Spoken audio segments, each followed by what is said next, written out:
Hey guys, this is Alex from 4ctrading, and I'm gonna be looking at XRP today. We still have an open trade on it. On USDT, it hit our first profit take, and it's still, kind of going sideways there. And from seeing this structure on BTC contracts, it's actually looking like it's gonna be failing, right? So if it's gonna be failing, let's see where the next area for it to stop is.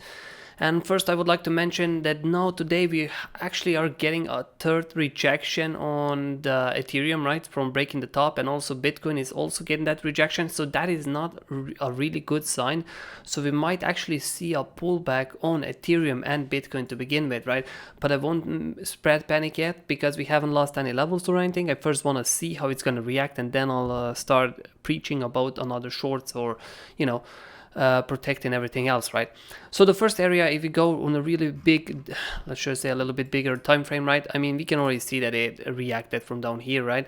This was the area that we already reacted from, and the thing is, we already longed it on USDT, so there was no point on taking exactly the same trade on BTC contract.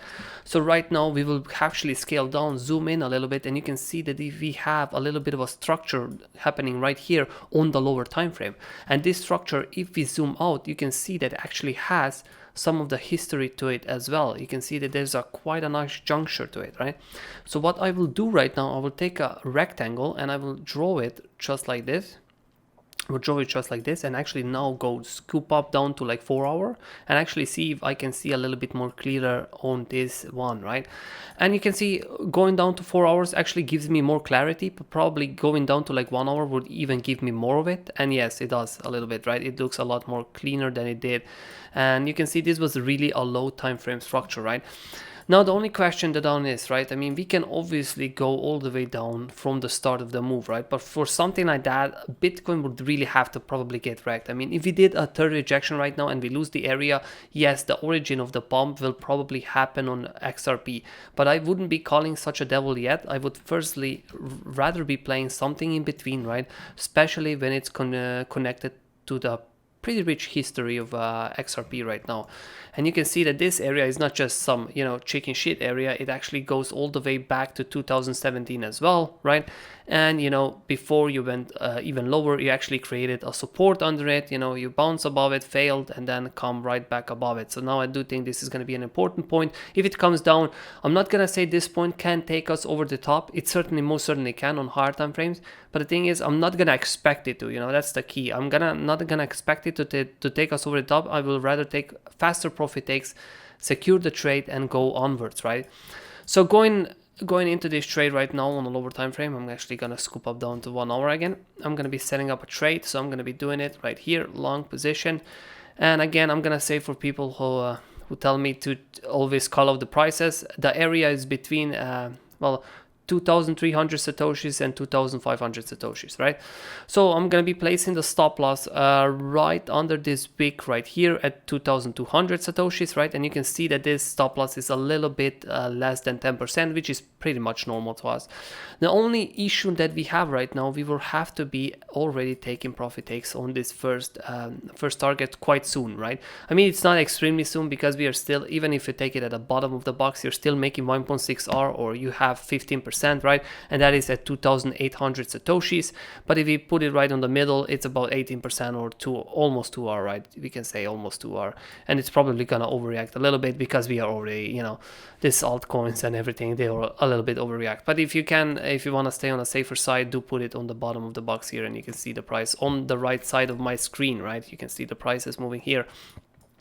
The second profit take is then going to be the very high that we already created right now, a little bit under the high, right? We are not going to push it maximum again. And this time around, we are going to be looking at 50% or 5R. And this would actually be my last profit take. And part of the reason is because we are retracing. I'm gonna say it like this, right? When we did a first retrace, we created this sort of a structure, as you can see right here, right? Then we had another try to break the top and we failed it. And this is something we're doing on Ethereum now as well, or Bitcoin, right? And after we failed that try again, we came down, and now we are actually losing the bullish point, the bullish area of the continuation right here.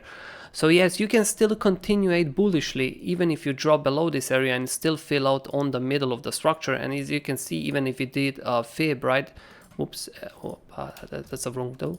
Even if you did a fib, you would still see that you didn't retrace for too much, right? It is still in about, yeah, it is about 3.8 area, right? But the issue with that is after you fill it under the bullish area down here, you actually create this bearish narrative, right? So usually when you go feel it, you're gonna bounce to the first area, which in this case is the one that you've lost before, and that is then the real key area for you to gain. This is why you're also TPing at this area, right?